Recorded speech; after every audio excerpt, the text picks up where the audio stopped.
Automatic सिलाई machine. एक समय की बात है जब एक सुमित्रा नाम की औरत अपनी इकलौती बेटी संध्या के साथ सोनपुर नामक गांव में रहती थी।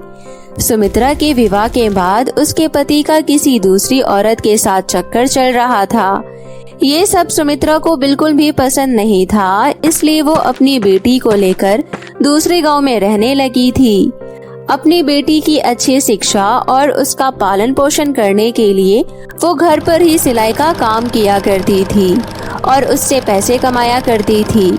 सिलाई करने से ही उसे कुछ पैसे मिलते थे, जिससे वो अपनी बेटी का पढ़ाई का खर्चा और घर के राशन का खर्चा चलाया करती थी। संध्या बहुत छोटी थी, इसलिए उसे अपने पिता के बारे में कुछ नहीं पता था। सुमित्रा अपने मन से कभी अपने पति का जिक्र नहीं करती थी।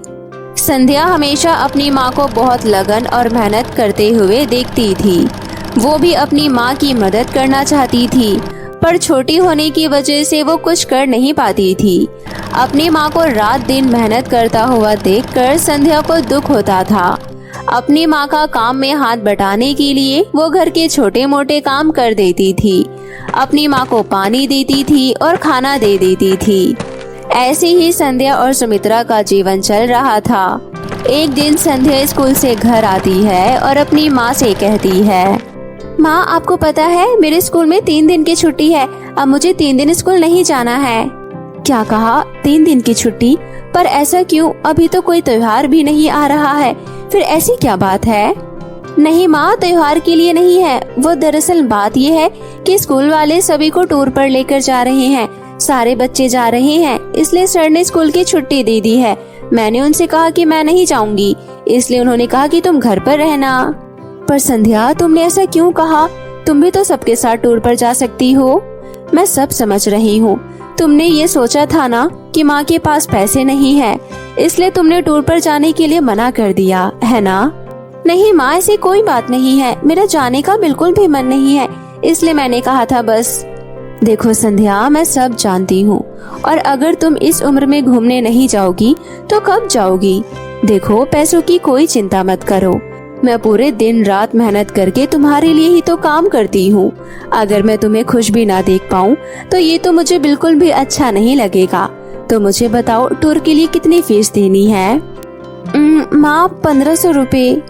इतना सुनने के बाद सुमित्रा अपनी सिलाई मशीन से उठ जाती है और पड़ोस में अपनी सहेली के घर जाकर उससे पैसे ले आती है और वो संध्या को दे देती है।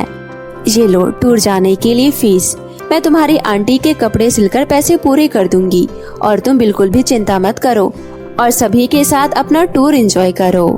टूर पर जाने की खुशी तो संध्या को बहुत ज्यादा थी। वो खुशी खुशी चली जाती है। संध्या के घर से चले जाने के बाद सुमित्रा को नींद नहीं आती है और वो रात भर बैठकर सिलाई मशीन पर सिलाई करती है। 3 दिन बीत जाते हैं। लगातार सिलाई करने की वजह से सुमित्रा की तबीयत खराब हो जाती है। संध्या जब अपने टूर से वापस आती है तो घर में चारों तरफ अपनी माँ को ढूंढते हुए कहती है, माँ माँ माँ, कहाँ हो आप? अरे माँ, कहाँ हो? जब संध्या को अपने घर में उसकी माँ कहीं दिखाई नहीं देती तो उसकी नजर घर में बिछी हुई खाट पर जाती है, जिस पर उसकी माँ लेटी हुई थी और उसके मुंह से आवाज भी नहीं निकल पा रही थी। अरे माँ, आपको क्या हो गया है और आप बोल क्यों नहीं पा रही हो? चलो जल्दी से हम डॉक्टर के पास चलते हैं, आपको क्या हो गया है? बेटी, मैंने डॉक्टर को घर पर बुलाया था, वो मुझे दवाई देकर गए हैं। उन्होंने मुझे कुछ दिन आराम करने के लिए कहा है। अब भगवान की यही मर्जी है, मुझे समझ नहीं आ रहा अब मैं सिलाई कैसे करूंगी। सिलाई के अलावा तो मैं कुछ और कर भी नहीं सकती हूँ। इतना कहकर सुमित्रा रोने लगती है। संध्या से अपनी माँ की इतनी बुरी हालत देखी नहीं जा रही थी और वो अपने घर के बाहर बैठी होती है। संध्या भी बहुत ज्यादा उदास थी। वो अपना मन हल्का करने के लिए जंगल की तरफ जाती है और वहाँ जाकर वो एक पेड़ के नीचे बैठ जाती है। तभी वहाँ से एक परी निकल रही होती है। अरे लड़की, तुम इतना उदास क्यों हो?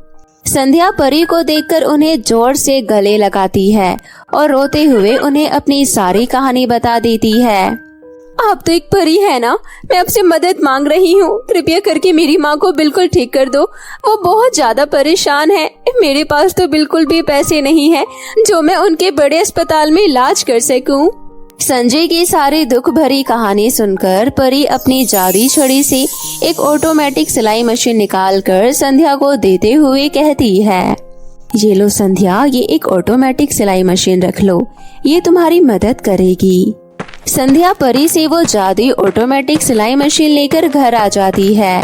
घर जाकर संध्या वो सिलाई मशीन अपनी माँ की सिलाई मशीन के साथ रख देती है।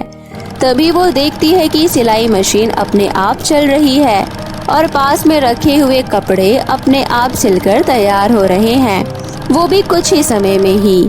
तभी संध्या को याद आता है कि परी ने कहा था ये एक जादुई ऑटोमेटिक सिलाई मशीन है। अब संध्या को सब कुछ समझ आ जाता है और वो धीरे धीरे करके वहाँ पर रखे हुए सारे कपड़े सिलकर तैयार कर देती है और जिनके कपड़े थे उन सबको दे देती है। ये सारी बात संध्या जाकर अपनी माँ को बताती है। ये सब सुनकर सुमित्रा को भी हैरानी होती है। तभी संध्या उस परी के बारे में सारी बातें अपनी माँ को बता देती है। संध्या अब अपनी माँ की मदद करने लगती है और सिले हुए कपड़े सभी लोगों को वापस दे आती है। संध्या की सिलाई मशीन बहुत तेज थी, वो मिनटों में ही कपड़ों को सिलकर तैयार कर देती थी। गांव में ये बात सभी लोगों को पता चल जाती है, इसलिए गांव के सभी लोग अब संध्या के घर पर ही अपने कपड़े सिलवाने आते हैं और लंबी लंबी लाइन में लगकर कपड़े सिलवाते हैं। सिलाई मशीन पर कपड़ा रखते ही मिनट में कपड़ा सिलकर तैयार हो जाता है।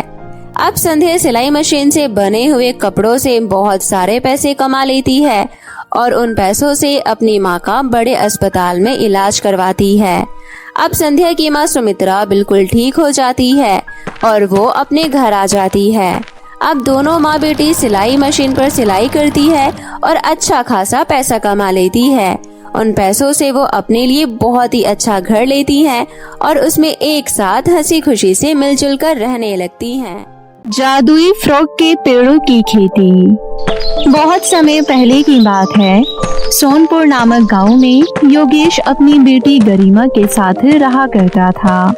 योगेश की पत्नी की मृत्यु गरिमा को जन्म देते समय ही हो गई थी, इसलिए गरिमा ने कभी भी अपनी माँ को नहीं देखा था।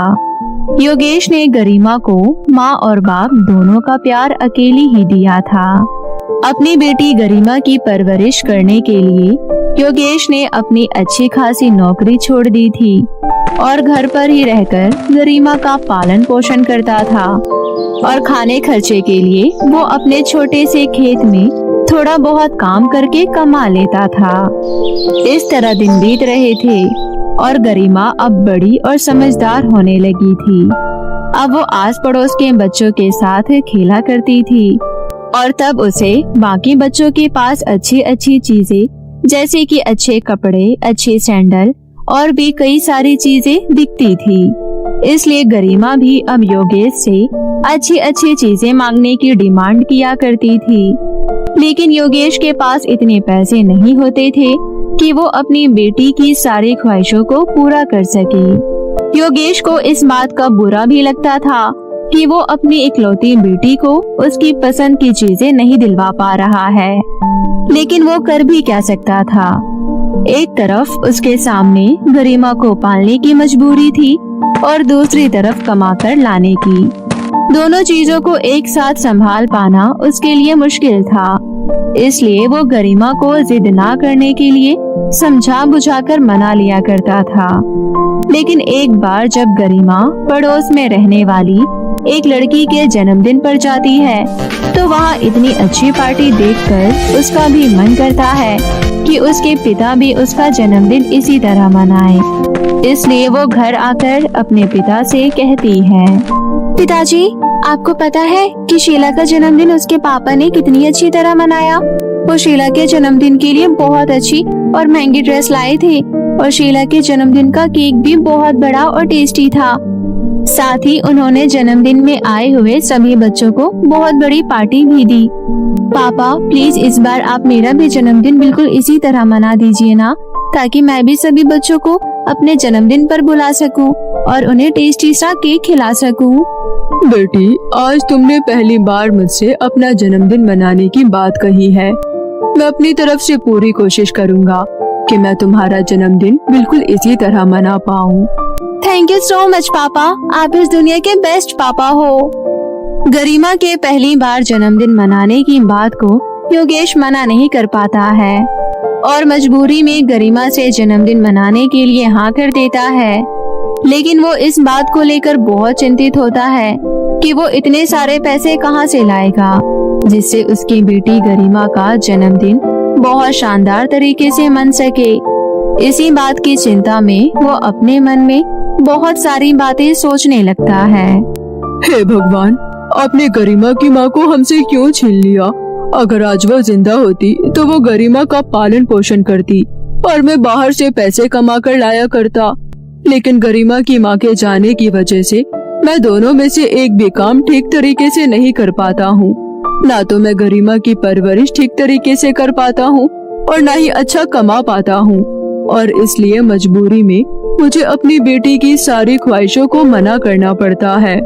भगवान, अब आप ही मेरी कोई मदद कीजिए, क्योंकि मुझे तो अब बस केवल आपका ही सहारा है। योगेश का खेत पर जाने का समय हो जाता है तो वो गरिमा से जाने का कहकर खेतों की तरफ चला जाता है। लेकिन जाते समय रास्ते में अचानक उसकी नजर एक बाबा पर पड़ती है जो कि रास्ते में बेहोश पड़े हुए थे। योगेश फटाफट उन बाबा के पास जाता है और अपनी बोतल में से पानी निकालकर उनके मुंह पर छींटे मारता है।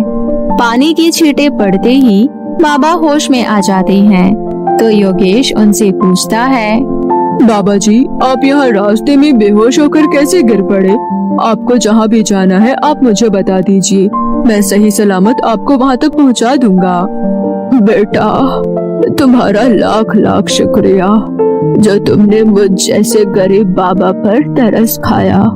बेटा, मैंने कई दिनों से कुछ खाया पिया नहीं था, इसलिए चलते चलते मुझे चक्कर आ गए और मैं बेहोश होकर रास्ते पर गिर पड़ा। लेकिन तुम चिंता मत करो बेटा, मैं धीरे धीरे चला जाऊंगा। बाबा जी, मैं आपको ऐसा भूखा प्यासा जाने नहीं दूंगा। आपने कई दिनों से कुछ खाया नहीं है, इसलिए हो सकता है कि आगे जाकर आपको फिर से चक्कर आ जाए और आप फिर से बेहोश होकर जमीन पर गिर जाए। इसलिए आप ऐसा करिए, मेरे पास जो खाना है पहले आप उसे खाइए, पानी पीजिए और फिर मैं आपको खुद छोड़कर आऊंगा। योगेश के ज्यादा कहने की वजह से बाबा योगेश का दिया हुआ खाना खा लेते हैं और फिर योगेश बाबा जी को सहारा देकर आराम से उन्हें अपने साथ लेकर चलने लगता है। अभी योगेश और बाबा जी कुछ ही दूर चले थे कि अचानक बाबा जी एक परी में बदल जाते हैं। ये देखकर योगेश की आंखें खुली की खुली रह जाती है। योगेश को इस तरह घबराया हुआ देखकर परी योगेश से कहती है, योगेश, डरो मत, मैं कोई बाबा नहीं हूँ बल्कि एक जादुई परी हूँ और मैं यहाँ तुम्हारी परीक्षा लेने के लिए आई थी। आज जब तुमने भगवान जी के सामने अपनी परेशानी बताई तो उन्होंने मुझे यहाँ तुम्हारी मदद करने के लिए भेज दिया। लेकिन हम परियों का एक उसूल होता है कि हम जिसकी भी मदद करते हैं पहले उसकी परीक्षा लेते हैं।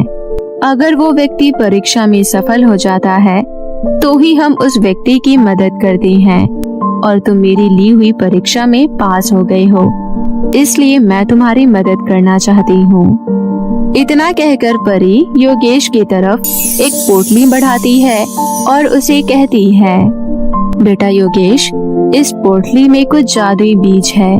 इन जादुई बीजों को तुम अपने खेत में लगा देना। अगले ही दिन उसमें बहुत बड़े बड़े जादुई फ्रॉक के पेड़ उग जाएंगे। उन पेड़ों पर रोज बहुत सारी फ्रॉक लगा करेंगी। तुम रोज उन फ्रॉक को तोड़कर बाजार में बेच दिया करना। इससे तुम कम मेहनत में भी बहुत सारे पैसे कमा सकोगी और अपनी बेटी का भी अच्छे तरीके से ध्यान रख पाओगे। परी रानी, आपका बहुत बहुत धन्यवाद जो आपने मुझे ये जादुई फ्रॉक के पेड़ के बीज दिए। मैं इसके लिए सारी जिंदगी आपका शुक्रगुजार रहूंगा और आप मेरी तरफ से भगवान जी को बहुत बहुत शुक्रिया कह देना उन्हीं की वजह से अब से मैं और मेरी बेटी अच्छे तरीके से अपना जीवन व्यतीत कर पाएंगे। योगेश के इतना कहते ही परी वहाँ से गायब हो जाती है और योगेश वापस अपने खेतों की तरफ चला जाता है। खेत में पहुंचकर वो परी के दिए हुए जादुई फ्रॉक के पेड़ के बीजों को अपने खेतों में गाड़ देता है और वापस अपने घर चला जाता है। अगली सुबह जब योगेश अपने खेतों पर आता है तो वो देखता है कि उसके खेत में बहुत सारे पेड़ खड़े हैं जिन पर बहुत सारी सुंदर सुंदर रंग बिरंगी फ्रॉक लगी हुई थी। वो उन पेड़ों से सारी फ्रॉक को तोड़ता है और बाजार जाकर उन्हें बेच आता है। बाजार में किसी ने भी कभी इतनी सुंदर फ्रॉक नहीं देखी थी, इसलिए सभी उसकी फ्रॉक जल्दी से जल्दी खरीद लेते हैं और उसे बहुत सारे पैसे मिल जाते हैं।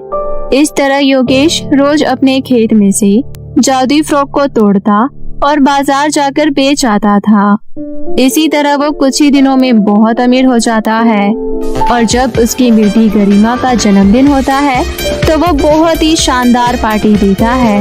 इस तरह योगेश और गरिमा हंसी खुशी अपना जीवन व्यतीत करने लगते हैं।